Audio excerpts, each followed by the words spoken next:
once a black person will always give birth to a black person. So that black child cannot escape. They don't need to put mark on your body again. That is already there. So imagine somebody in the shopping mall. Let's say a racist person is in the shopping mall, and this racist person wants to be racist to people that are not of their tribe, okay? If he sees a Ukrainian man coming, he will not know that this person is Ukrainian until maybe you start checking their passport. If you see a Russian, you will not know whether it's Russian or Ukrainian. You understand? Some will look exactly like British. There's no way you're going to know. You understand? Until you start digging in, maybe you hear their accent or something before you can tell. But a black man, if a racist man sees a black man from a mile away, he will know that this is a black person I can be racist to. See, that's the problem with Africa. We can't easily get out. Our journey to freedom is way longer than that of others. So when people are saying move on, it's not exactly as easy.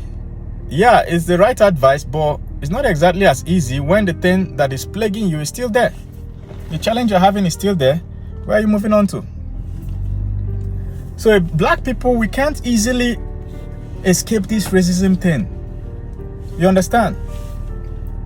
A lot of our kingdoms were destroyed. A whole lot were leveled to the ground. Talk about Benin Kingdom. I was showing somebody the other day. There are still, as we speak now, there are still about 900 Benin artifacts still under the custody of the UK. You know what is 900? Picture a city with 900 artifacts.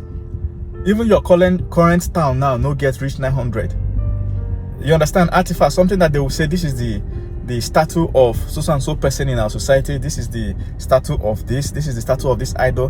Does your city, your state in Nigeria or any country, or any country in Africa, does it have up to 900? It doesn't have up to 900. So picture a town, a kingdom like the Benin Kingdom that has 900 that is still in custody, not the ones that are stolen. No, there's one that nobody knows where they are.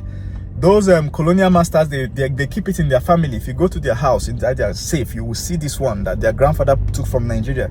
They are keeping it. It may be worth millions tomorrow, and they're selling it in the black market. Those ones there where nobody is not accounted for.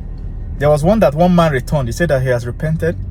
He's now a follower of Jesus. So he contacted the Benin Oba or something and returned the ones his grandfather stole personally. So imagine all of them. So now we're talking about 900 that are publicly acknowledged as, yes, these ones, they under government custody. Imagine how powerful that kingdom was.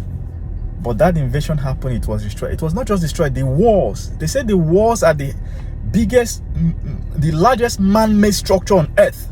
In Benin, in Nigeria here. Largest man-made structure on earth. The walls alone. But after they conquered the kingdom, they took the people they converted them to the forced labor to bring down those walls. They brought it down.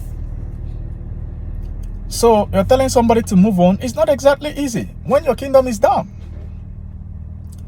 We still have hundreds of years to go before we can start finally balancing. You know what I'm saying? It's a big challenge. It's not exactly easy. So to an extent, you can see where how people are trying to cope with these things. It's a big challenge here in Africa. A lot of people have put things behind them, but rebuilding is really tough. So somebody will just, if you grew up abroad, you'll be wondering why Africans are not doing this, why Africans are not doing that. The challenges are much. See, once you're born in Africa, life is already leading you like 10-20-0. You understand? It's already leading you 20-0. Now every effort you're making in one lifetime will not even get up to that 20 to even level off with the average person in other countries. We're talking about education. What is the quality of education you're getting? They're just teaching you photosynthesis. The fuck are you doing with photosynthesis? What are you going to do with photosynthesis? I teach you how to label the tail of an ant. Teach me how to build nuclear reactors. Let us generate our own energy. Where is the knowledge? It's not there. Teach us the proper way to run governments. The democracy we're running in Africa is fake news democracy. How do they run the ones in the UK? It's not taught. Political science students, they'll just be teaching you history. What is the proper change that needs to happen in the society? the people that even get to politics are not political science students. So the people that have the knowledge, somehow the society is designed in such a way that those ones that have the knowledge, they don't get to where they are supposed to take it. Where they will make an English major minister of transportation. Go to some African countries. What is the relationship between English and transportation? You understand? What of all the civil engineers in the country? We're talking about hundreds of thousands. Pick any African country. Hundreds of thousands of civil engineers. People that went to school, did it for 5 years, did masters, did PhD, professors. You will not make them, put them in that industry. You can put English. Or religious studies. Somebody that studied religious studies, you put the person in charge of the economy. What are you telling me? How can you put somebody that studied religious studies in charge of the economy? What of all the economic graduates we have? The challenge in Africa is so much. So much. The only thing, big advantage you have in Africa is that somehow, the way nature made us, we tend to enjoy life. Even in the worst situations, an African man is always happy. This story of depression you're talking about, we hear about it in foreign countries. In Africa here is very, very, very few. Very, very few. Do you know in some countries, right? Somebody will be so depressed and evil. You know when depression don't enter evil, that he will carry gun and go to a primary school and shoot innocent children. Imagine that kind of evil. You don't even see it in Nigeria. The whole Boko Haram thing you are seeing, you don't see them shooting primary school students. Yes, there's kidnapping and all, ransom, you know, but you don't see people to that level of evil. That's one big advantage in Africa, that somehow we are always on a good mood. Every Saturday, people want to go and party, you know, party, dance, club, you know.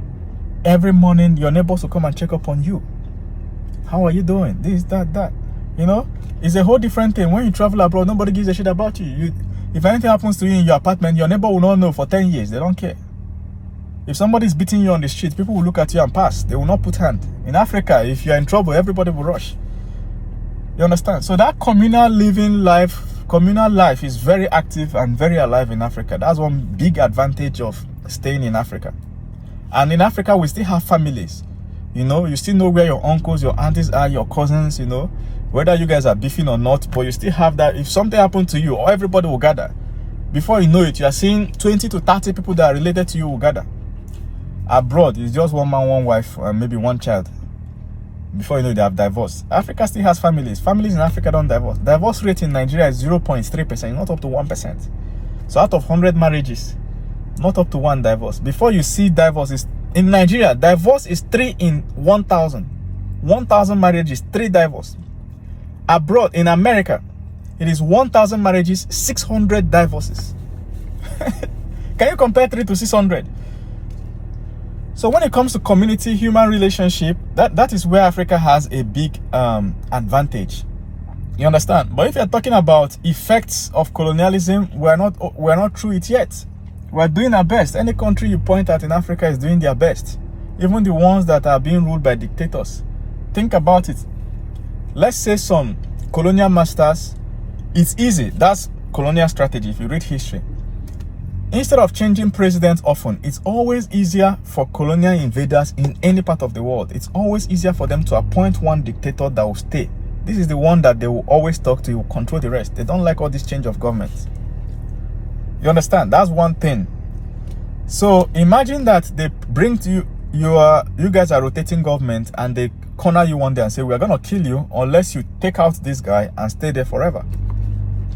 What option does that individual have? They have cornered him and say, we're going to kill you. You understand? If our deal is that you take out this other guy and you stay there, we'll tell you what to do to your people. What option does that individual have? He doesn't have much option. Because he doesn't have enough technology to fight the people that want to kill him. So think about it, all these dictators. Now why are they putting the dictator there? So that the dictator will be signing off all the country's natural resources to the big capitalists in the other countries. Go and read history. So it's not exactly easy. But then the way this woman came out, she said some really terrible things about the queen. Really terrible. Honestly, she would have put it in a different way. You understand? Maybe she would have approached it in a different, more humane way and still made her point. But the way she just voiced out, you know, it came out raw like that.